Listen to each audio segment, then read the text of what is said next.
To masturbate or not to masturbate?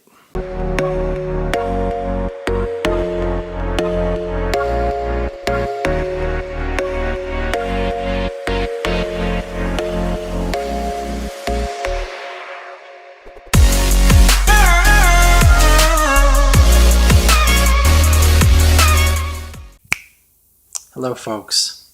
So coming up in just a moment we have a nice teaching on masturbation that I did a long time ago, and there's a few things that I would like to add to that you might find to be concise or helpful. And they go as follows. I'm going to read. It depends what you're masturbating to. So the question is, masturbate or not to masturbate? It depends what you're masturbating to, or masturbating with, or masturbating for. And if you can masturbate with giving and not getting. So know your tank size, know how much what you can tolerate, and what quantity of desire is just intolerable to hold inside your body. Don't make it into an ego game of restraint, any more than it should be an ego game of conquest or relief from absence or not being able to score or not being able to get that girl, or even to bypass rejection or betrayal.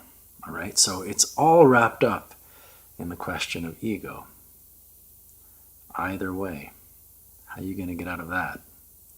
Both restraint and relief can be preoccupied with feelings of incompletion. Feel and understand this and discover what is whole and complete for you. All right, so it's going to be from the inside that you answer the questions. And I'll talk more about that. You may surprise yourself just what is a reaction I need to get or I shouldn't do it. Both are egoic. So try to surprise yourself on what is not just such a reaction. And the bottom line, let's just not try to traumatize ourselves with any kind of instruction or modality. Everything in moderation. Really hold to that. When you masturbate, work as much as possible with the sensation and not the imagination of an archetypal woman, unless it's one who you have reciprocal and healthy relationship with. And even there, watch out for feelings of sadness, which are indications of something left unsaid or undone in the relationship. So see where you're dropping into a feeling of absence or butterflies, even if you're masturbating thinking of someone who you love. Explore masturbation as giving and not getting. What I really challenge you to do is to lay on your back for 3 hours without moving a single part of your body. Don't worry about what to think of or having any practice. See what fear comes up or what fear underlays your restlessness, deep, deep underneath your restlessness. Explore if there is fear that drives the need to be less alone or to be loved. Or maybe the fear of never being able to handle or touch or perhaps connect with or even master a woman that you don't feel in control of or in control with or good enough to be with. These are just variations, but pick it apart as you may. This includes if you have been with such a woman, even if you have mastered great seduction. The fantasy to repeat that is just poking the wound, reminding you of what you're not presently having or capable of having. So this is an argument really against pornography. You don't need to visualize what you don't have, except to reinforce the feeling of what you don't have. You really have to get to know the ways in which you punish yourself. Do everything you need to do to become the man who such a woman will enjoy. And this means completely not worrying about what you don't have. Get to know your seeking life and the fear that drives it and the pain that underlies it. And you might just find that the kind of man that she wants and the kind of man that you want to be for yourself is not such a man who's preoccupied with what it doesn't have. So see what you need to let go of in order to be such a man who isn't preoccupied with what he doesn't have. During the 3 hours, don't worry about any positive thoughts or maturation. Just don't move. Just don't move. After the 3 hours, take an emotional rest, and later resume your regular seated meditation practice. All right, so this is to my students. Practice where you cultivate a positive, receptive sense of presence that doesn't need to be altered in any way. All right, so this is not a meditation instruction so much, so those of you who are new to this, just take this part with a grain of salt. That doesn't need to be altered in any way. It is by nature good enough. All right, find what is by nature good enough. Right? Even if there's the thought, oh, I want, I need, I'm desire, no. Even within that, see if you can find a quality of just being that is by nature good enough. Good enough, whole and complete. The paradox is that when we heal from not feeling good enough and the fear of being alone or the fear that is forever waiting for her and the desire to be good enough for her, we become much more attractive. We become that man that is able to get that woman. All right? So you really have to give up everything, and I mean everything, to get the thing that you want without even thinking about the thing that you want. This is not a game to find out what is good enough. All right, but this is a masturbation question and much more. I'm talking masturbation and much more. For masturbation, listen to this again. Everything in moderation. And see what's driving you that is pointing to the wound that you keep poking at. Just remember moderation, loving or holistic intention, and deep exploration of your fear that may just be driving patterns of cowardice. Okay. Watch the video, enjoy, ask any questions in the comments. For many, many years when I was young, my friends and I, we were very elite in our mindsets, while everyone in high school was going off to the bars, because in Canada you could start going to the bars at 13 or 14 years old if you had the right municipal fake ID. And but while all the kids, you know, the jocks and the alternative kids were trying to get into the clubs or going to the bars at night, my friends and I had older friends who were like 16, so they had access to cars, and we would go to the mountains. And over time we developed this very strong sense of elitism about the country versus the city. And going to the country was more pure, right? Because you weren't obstructed, your mind wasn't taken by temptation of the city. And something even then about taking the time to to find what was quiet in you, what was like brotherly, what was the mountains, what was strong, what was nature. We would do a lot of hiking and skiing and camping. That was it was exalted. It was at a higher plane in our heads. And for years I had this idea of the city versus the country. And then it really went away. Sure, there are times when I go to the country and there's a quietening that happens there that seems more readily available when you're in the country over the city. But, is a person more at peace on the top of a mountain, or can they be equally at peace in the raging city all around them? So this kind of comparative mindset, right? So long as you're in it, in the bind, it set up a possibility for comparison or tension or antagonism. There's a saying that comparison is the disease of the mind. So what was it that allowed me just to stop making this kind of comparison? It wasn't by setting up a new order of what I should or shouldn't do, saying, oh, stop comparing, because comparing is bad and not comparing is good. Am I comparing or not comparing? That's a brand new comparison. So it had to be really something that transcended this entire thing. So let's look at really what this is. Let's talk about our dicks, all right?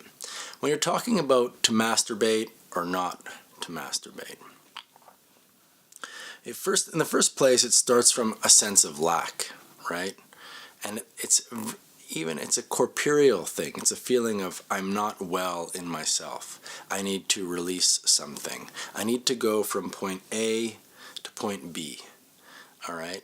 And this kind of change, this kind of release has been very instrumental. Masturbating or ejaculation from the beginning of time, this kind of shift has been a way of managing stress, been a way of managing understanding in your environment because of the way that you interact with your environment in a dualist way. So it all comes back to this dualism, all right? So what is it that allows you to be where you are? And really to find out the worth and the value of this tension that's arising. Because even in my city versus country thing, there was a lot of tension that was creative energy. There was an energy that's like, I want to engage. I want to engage with the nature. I want to engage with the city. I want to engage with the woman. Or I want to engage with myself and not be taken up by the woman all the time. Then you learn something in you takes over through this comparison, but you can't make the decision to do it. Somehow you immerse yourself in the sensation and actively engage in where you are. So, for example, if you're working out, if you're exercising, you must actively engage in the sensation of difficulty. You must actively engage in the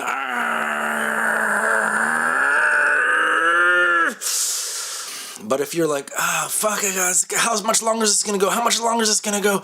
You're never going to be able to be there. You have to immerse. You're going to want to punch out. You're going to get out of it.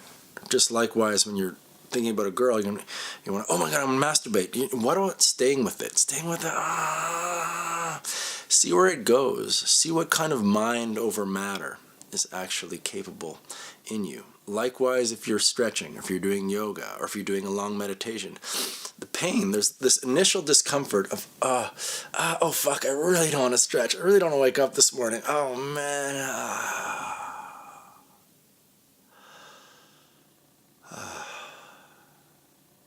Something else takes over. You find yourself in a settled place where you've moved through sort of the wall of your limitations. And so it will never be about, I should masturbate, I shouldn't masturbate. But to actively engage whereby you're experiencing yourself moving through, exploring the different walls of your limitations is going to teach you everything you need to know. So it's about you guys learning how to teach yourselves through actively engaging in where you are. If I say to you, don't masturbate, and you resist that, okay, actively engage in being where you are and don't masturbate, you're still going to be in a dualist sense. If you see what I'm saying? So don't hold masturbation as this negative around which you're trying, that's still duality. All right, actively engage where you are. If you're masturbating, actively engage in the sensation of the masturbation. The whole torment of our lives is feeling that there's something that's there that isn't here, that's tormenting us, that we can't get. All right?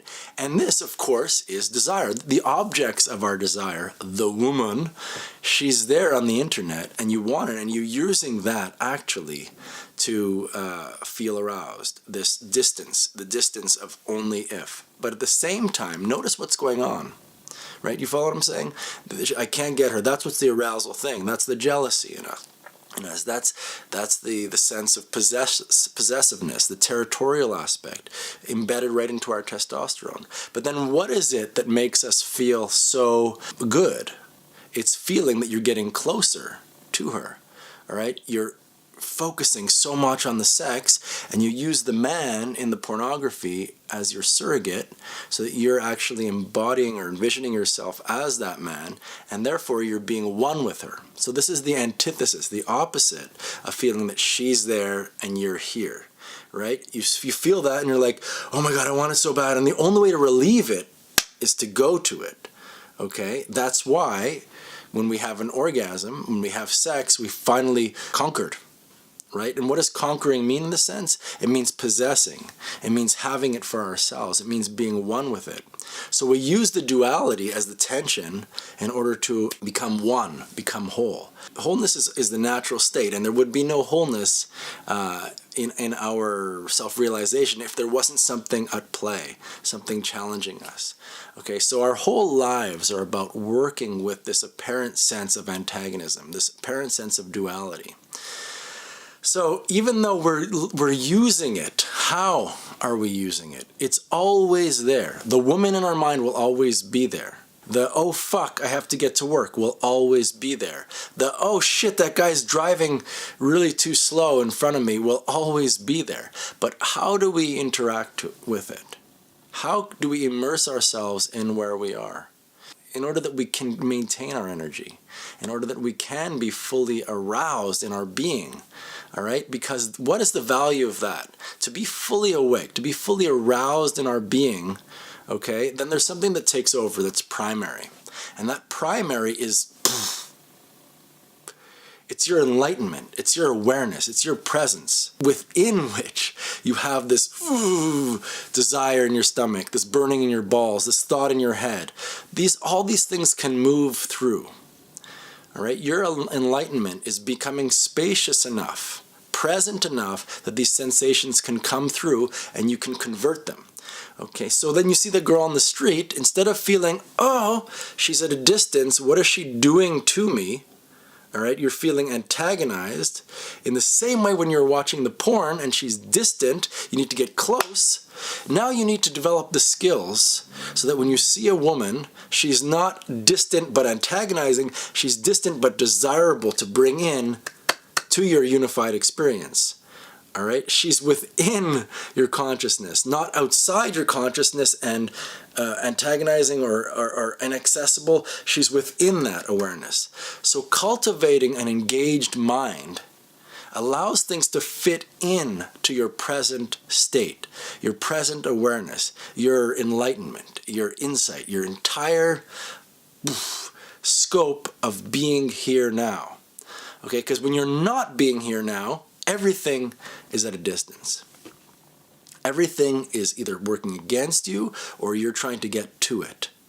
But everything about grace is feeling that it's already within.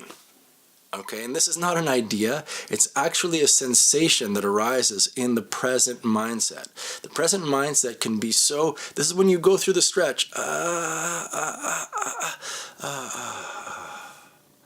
and then you still feel the pain, you still feel the tension, but the eyes, the awareness, the vision, and not the visual vision, but the vision of consciousness allows for this sensation to fit within. So you have different sensations and they all fit within the total landscape of your consciousness. And then there's a feeling of non-dual experience. There's a feeling that she's within my experience, within my range. And then you just walk up to her and talk to her. So this requires, I can explain the sensation, and it's very hard for you to understand it unless you go through this. But if you just spend the time actively engaging where you are, whether you're masturbating or not masturbating or contemplating masturbation, constantly to be coming back to immersing yourself in the sensation, you'll find that you're going to actually move through walls. The walls of comparison of the mind. And these will cease to have a hold on you. And you're not going to be as driven by the desires that you feel are so antagonizing. There will still be desire. Desire will always arise, and it's a beautiful thing, right? But it's not going to be my desire and the torment of my desire, just desire. All right? Likewise, it's going to be just a woman, not the torment of my existence, but just a woman. And therefore, why not go and talk to her? Why not invite her to dance? All these things. And your life just begins to flow.